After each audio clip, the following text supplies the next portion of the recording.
Welcome back to the channel and welcome to ANZAC week. As you can see, I'm in a bit of a different spot because of with everything that's going on. Come back to the garage for the moment being, but only temporary. Anyway, ANZAC Day is on the 25th of April. 25th of April 1915 is the date of the Gallipoli landings at ANZAC Cove. But every day this week, I'm going to be uploading a video to do with the Australian and or New Zealand military in some capacity. I'm going to try and focus on World War I and World War II, simply because ANZAC Day is it's more commonly associated with World War I and World War II. Remembrance Days is also another celebration here in Australia. Again, that's November 11th. Most countries have that, and that generally incorporates all wars. But ANZAC Day is, while officially it's for all soldiers, all wars, I'm going to focus specifically on World War I and World War II, because traditionally that's been the focus of ANZAC Day. So this is going to be like an info dump thing, where we're going to go through terms, basic time frames, some slight history, but not too much. This is just a primer video so that when I bring up a term later on, you'll understand what I mean. Okay, first of all, ANZAC. ANZAC is an acronym, ANZAC, be on the screen. It stands for the Australian and New Zealand Army Corps. That's all. It's not something special. It's not like a Superman thing. It's just, it was stamped on the supply crates. Just, what do we write in here? Australian and New Zealand Army Corps. Keep in mind that was Army and Navy at this point. There wasn't an RAAF, Royal Australian Air Force, or an RAF. RAF would start in 1918. So, anyway, so the Australian and New Zealand were basically, their troops were combined. Australia fired the first shot of World War I on the British side, at least for the Commonwealth nations. There was a ship leaving, I think it was Perth, leaving a Western Australian port, a German ship. And the declaration of war came in, and then basically the people just fired on this ship. They ordered it to halt. It didn't halt because obviously the German ship didn't know there was war. The Australians said, look, you have to stop and come back. You can't just leave with coal. I think it was coal or some sort of military-like supplies. And they fired a shot across the bow. Ship came in, technically first shot fired in World War I. Also, the Australian, if this is a little tangent, the Australians would be the first of the Commonwealth nations to fly in air combat in World War II. There happened to be an Australian, like RAAF unit stationed in somewhere around Tunisia, somewhere in the Mediterranean there. I might actually get into that later, but anyway. So what happened? What's going on here? So in obviously 1914, Franz Ferdinand, we can go further back. One of my favorite things I studied in high school was the things that led up to the First World War. And there's basically everything that happened in the first century beforehand led up to the First World War. Deployment of German battleships to certain areas where the British were. British going on here, stuff over there. The Boer War sort of flayed some tensions. Were the Germans going to get involved? Were they not? All sorts of stuff led to it, but the spark point was Franz Ferdinand. Austrians try and move in on Serbia. Serbs, they agreed to almost all the points except for one, which is basically, we take over you in all but name. And anyway, and when Britain goes to war, when the Germans just refuse to meet the ultimatum, the British declare war. Actually, the British declare war after Belgium is invaded. Sorry, I'm getting my world wars mixed up here. Sorry. Britain is not getting involved in this until Belgium is invaded. There's a treaty between Belgium and the UK, a treaty of neutrality where Belgium's going to stay out of wars. And the Germans violated, assuming the British won't get involved. They assumed wrong. The British had been in an alliance with France. It was a defensive alliance. But France technically was an aggressor because, anyway, Austria declares war on Serbia. Germany is trying to stop this. The Germans, Kaiser, the Russian Tsar, and the British King are all sort of like back channel talking to one another, being cousins, of course, because European nobility is just inbred as all crazy. They're all talking to one another, trying to stop this. Serbia gets attacked. That triggers the Russian defensive alliance. Russians get involved. That triggers the German defensive alliance. The Germans get involved, declaring war on Russia. So the French go declare war on Germany. The British are like, well, you declared war. You didn't get war declared on you. we don't have to get involved. It's not part of our defensive thing. They were still mobilising. They just didn't want to get involved at this point. The Germans come through following the Schlieffen Plan, and that brings the Commonwealth into World War One. Now, the Australia didn't really have a massive army. The only military thing Australia had been involved in of any significance, okay, yes, Australia fought in the Sudan, but they saw a skirmish. But the main significant thing the Australians have been involved in, and it will be a video this week, is the Second Boer War, Second Anglo-Boer War, where Australians had served as Australians. They had served as troops from their state. I believe my favourite one is the Australian Imperial Bushman and all the crazy names. I'll put some names on the screen now of all the really cool names coming from the states, because of course Australia was federated in 1901. And the Boer War started 1899, ended 1902. So technically, the troops sent over weren't Australian troops, at least up until 1901. So technically it was the first war, but it wasn't the first war Australia geared up and went over for. It was mostly a colonial assistance war. Australians contributed quite a lot to what was called the Bushveld Carbineers. About 40% of the Bushveld Carbineers were Australians. Bushveld Carbineers were basically what would be the right word for it? The French would have called it contra-guerrilla, basically a counter-guerrilla group. They would run counter-guerrilla warfare operations, primitive ones. They would basically use Boer tactics against Boers. They were quite famous for, the Boers kept blowing up railroads, so the Bushveld Carbineers came up with a fantastic idea: put wagon loads of Boer prisoners in front of all the trains. There you go. Not going to blow up, not going to blow up the trains now, are you? Because you'll kill all of your friends.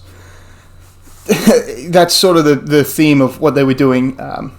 Anyway, I'll get into that more later. That's where a break in Morant and a very serious incident happens that basically gives Australia a bit of a different style of military going forward. But anyway, the Australians... I really got off topic, didn't I? Anyway, ANZACs. The Australians leave and go to... For the First World War, they leave and they go to Egypt. In Egypt, they start training. You haven't really got any specialised... Like, we don't have rangers. Obviously, we don't have paratroopers or rangers at this point of the war. In this war. The one thing Australia does provide is the Australian Light Horse. The Light Horse we would call them dragoons. Australia didn't really provide cavalry. They didn't provide cavalry at all. The Light Horse got swords in 1918, so these are dragoons. Or mounted infantry, they would have been called, but in the old days it would have been called dragoons. What a dragoon is an infantryman that rides to battle and then fights on foot. So the Australian Light Horse would ride, dismount about a mile away, 1.6, 1.5 k's, dismount and fight on foot. They'd be armed just like anyone else, and they wore a slouch hat with an emu plume because the guys, not because of any real serious reason, the guys just like to ride and chase down emus and pick their feathers, and so that became like a rite of passage. But vast majority of Australian troops would have just been basic line infantry or artillerymen, just your basic troops, and these got sent to Gallipoli. They would have gone there with the Lee Enfield Mark III Star. They would have gone there in cloth caps or the famous slouch hats. One side pinned up with a Rising Sun badge. Sometimes you just take that out because a slouch hat is much more effective when the thing's down. The left side pinned up on the slouch hat is quite often associated with Australia. The Germans did it.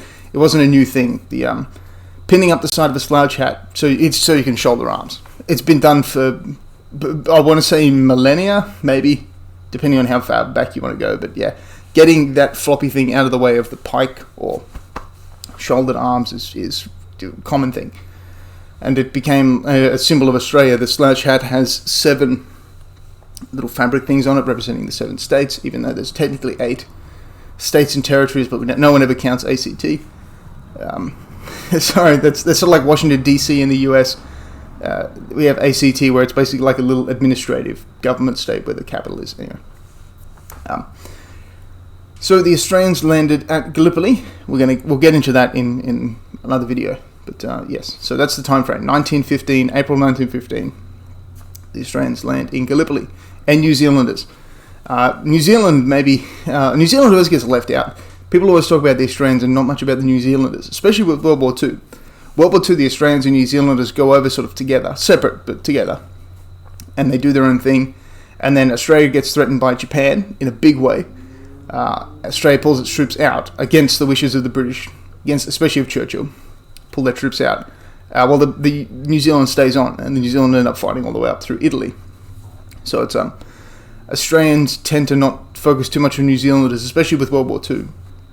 So the ANZACs only exist until the end of the Gallipoli campaign. Gallipoli campaign was a terrible campaign. It had no strategic value whatsoever. Doomed to failure.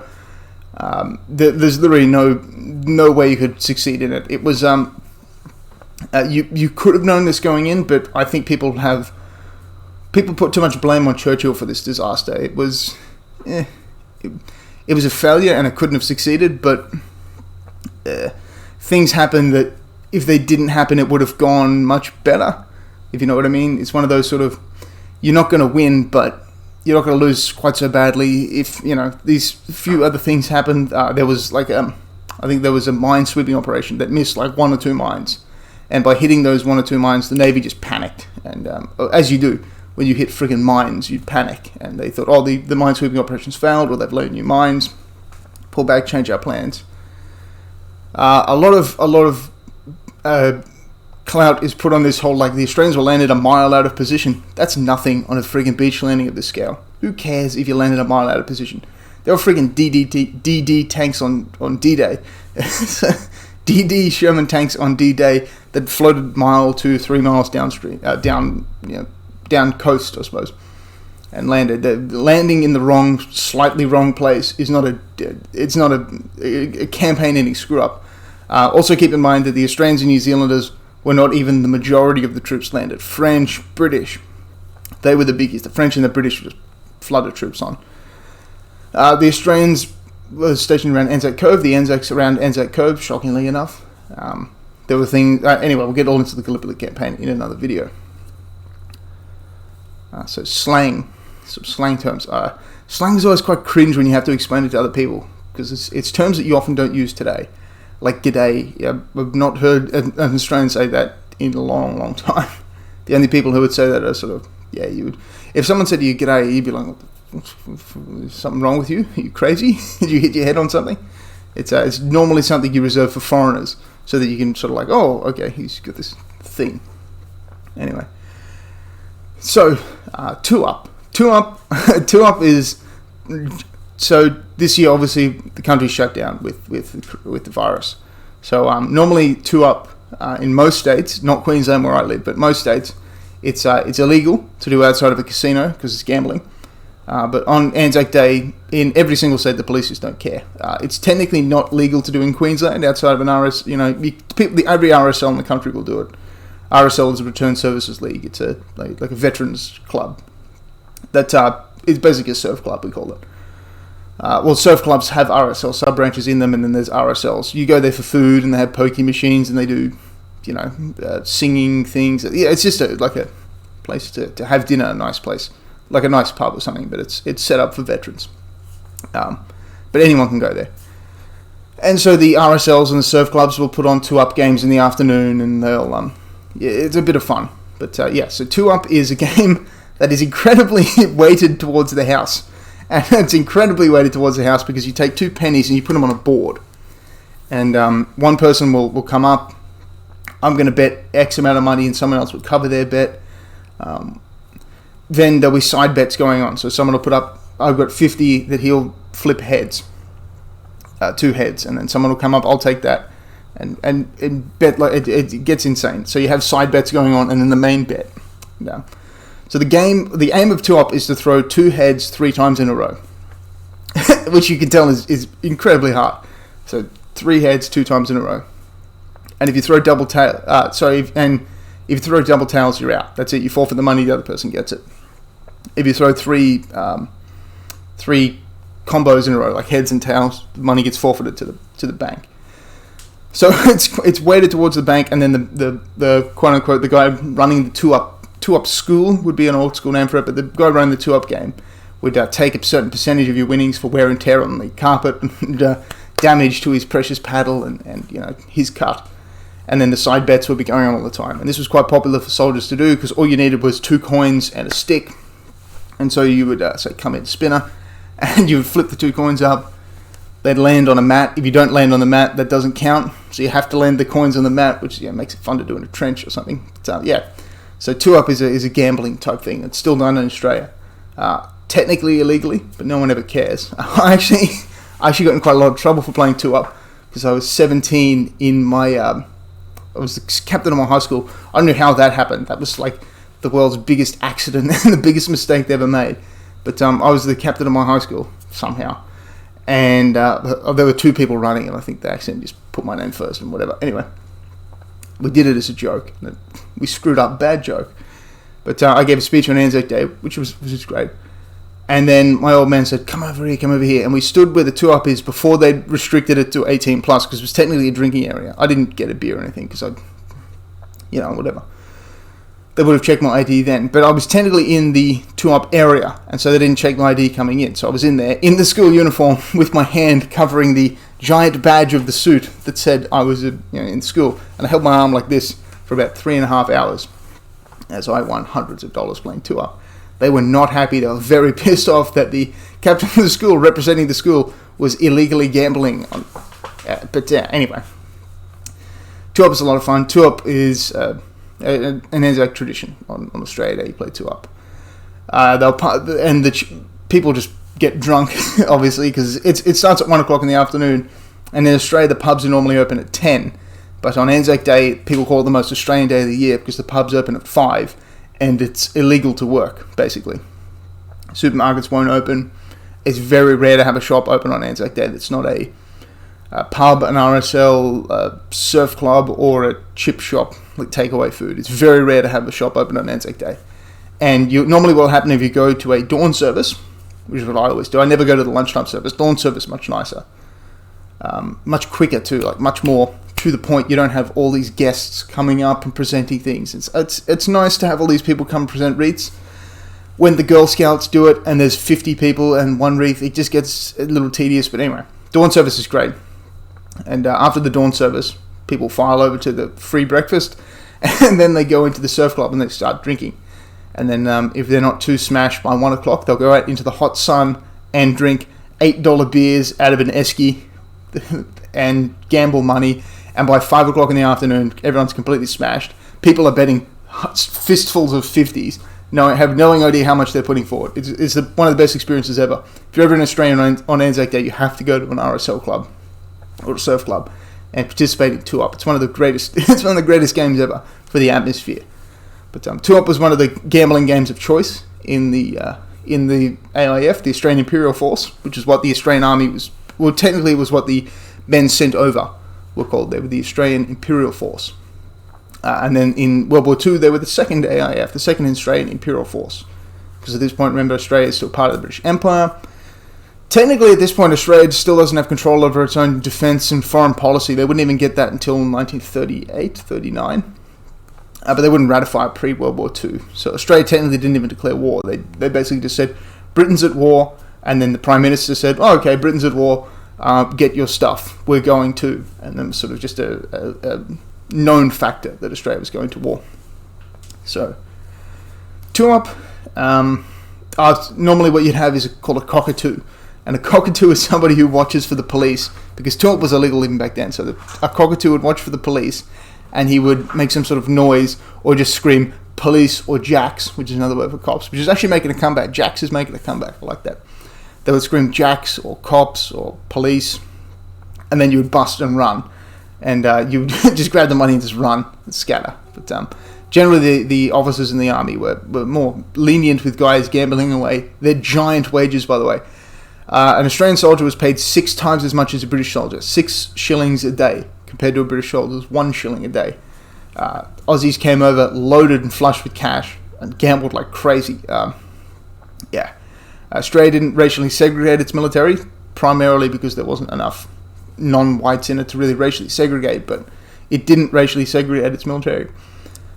The first Aboriginal officer would be 1942 or 1943. It's Second World War. There was an Aboriginal officer in the Second World War. He was quite good friends with one of the big VC winners too. Anyway, we'll get to that. we'll be doing a video on him. Just going through the basics of the Australian military. Australia fought primarily in the Western Front and the Palestine campaign. There were like 19 or 21 different fronts of World War One. So Australia was mostly in the Western Front and the desert around Jerusalem, Gaza. Beersheba is one of the most famous Australian actions. The Australians actually took Gaza, but they couldn't hold it. So they did end up taking Gaza at one point, they just couldn't hold it. The Australians did take Beersheba with a cavalry charge. October 31st, 1917, the last ever non-cavalry charge. They charged with bayonets. They charged with bayonets and rifle butts, and 800 men from, the 4th and 12th Light Horse, which survived today as the 2nd and the 14th in the Australian military. So they're still technically around today, but they don't ride horses, they drive all sorts of crazy vehicles and stuff that I know nothing about because I'm not a modern person. I live in the past. The Beersheba is very, very famous. There's lots of actions in the desert. The Australians skirmished quite a lot, especially the Light Horse were mostly active in the desert. Western Front, the Australians finally got put into their own command in 1918 under General Monash. The 5 Australian divisions got put together. Prior to that, they were under the command of the British directly. Then Monash came together and put them all into one unit. Monash University is quite famous here in Australia, named after him. What else? None of the horses that were sent over, by the way, ever came back. The only horse that came back belonged to a brigadier general who was killed at Gallipoli. Might have been a major general, but a general who was killed at Gallipoli. His horse was brought back and buried with him. But other than that, all the Australian horses that went over there, these beautiful New Zealand whalers, which are magnificent horses, and they were prized, loved overseas. They were all sold after the war, which sounds quite sad, but really, what are you going to do with the horse you bring home? Majority of the people already had a horse at home. How are you going to bring that horse from the port all the way back to your farm? And are you going to buy this from the military? Because the military has, it gets a bit complicated. Normally what would happen is, and this is what I'm going to use the Confederacy as an example. So 1861. If you wanted to be in the Confederate Army, you showed up, and you wanted to be a cavalryman, you showed up with a horse, with your own horse, privately financed. Or your commander would buy you a horse. And that horse would be replaced, and then you would take a horse home. So you pay for a horse, you bring a horse, then your horse goes home. Whereas you come into the Light Horse, they give you everything and a wage, and then at the end of it, they take everything back. They might leave you with a uniform or something, but they take everything back because you got paid a wage, so you didn't supply your own equipment, so you don't get to take it home. Conscription. Now, the draft in the USA was quite big. The British had a draft with the famous Powell's battalions, which basically just genocided villages. Well, maybe I shouldn't say that. They basically, everyone in the same village would join up together and be killed together, which was a horrendous idea. But the Australians actually voted twice. Under Australian law, you had to vote, constitutionally, you had to vote to enact conscription. And twice they voted, twice the no vote came through. Very, very close margins, but twice the no vote came through. The military didn't really want conscripts. People at home didn't it's weird that, it's very weird that this whole, the shaming of men to go to fight and this sort of thing. And especially with Australia being so full of critical industries. I'm going to talk about the critical industry people who couldn't go to war. People like miners, drovers, cattlemen, people who worked on the railways to keep the railways running. There are so many people who just can't go to war and they're getting shamed and then threatened to be drafted. You could have brought in a draft, it wouldn't have drafted many people. Maybe all the people in the city who were sort of shirking a little bit, but anyway. It's not even shirking, it's just you don't want to go and get your head blown off. Hey, that's fair. That's completely fair. Nobody wants to go and get their head blown off and get trench foot and be gassed. Yeah, very fair. But yeah, Australia didn't have conscription in World War I or II. The only war Australia had conscription in was Vietnam. And there was no vote for that, by the way. They're just like, oh, you're getting conscripted now. It's like, oh, sweet, yeah, that whole constitution thing sort of doesn't mean much, does it? Anyway, another time, I suppose. Maybe never. Maybe we'll stay away from that, but anyway. Australia had been involved in the Sudan. It's like the most blatant political thing ever. The temporary governor of New South Wales, because the other guy was sort of out of office. I can't remember exactly why. I can't remember if he was sick or if he just physically wasn't in Sydney. But the temporary governor basically said, oh, I'll send you troops, and in return you'll give us a whole bunch of political concessions, right? Just openly said that nakedly. And just sent troops over there, who did very little except for scouting work. And yeah, it was one of the most blatant and obvious and stated political goals in history. It's just like, I'm going to do this, and then you're going to do us a whole bunch of favors, right? It's like, yeah, okay. Technically, also the first time colonial troops had volunteered themselves to go overseas for service for the British Empire. But that's got so many caveats on it, it's basically meaningless. But anyway, it's a little bit of history. So the Australians arrived in Egypt. They train. There's all sorts of... You can always see photos of guys riding camels. For some reason, that was like a big thing to do, ride camels. Okay, I suppose it's pretty cool you're over there. Pyramids were very big. They would take photos in front of the pyramids. The World War I version of the Desert War was more focused on what we call the Holy Land, like Gaza, Egypt, that sort of area there. Whereas the World War II version of the Desert War is much more focused on Tunisia, El Alamein, like going back and forth across that big stretch of desert there. With Cairo at the back and going back and forth, whereas this war is more focused on the sort of Gaza, Jerusalem area there. Anyway, I'll leave it there. It's gotten quite long. The first video will be on Gallipoli, and then we'll go to the Boer War, and then we'll see where we go from there. Thanks very much for watching. Have a wonderful day.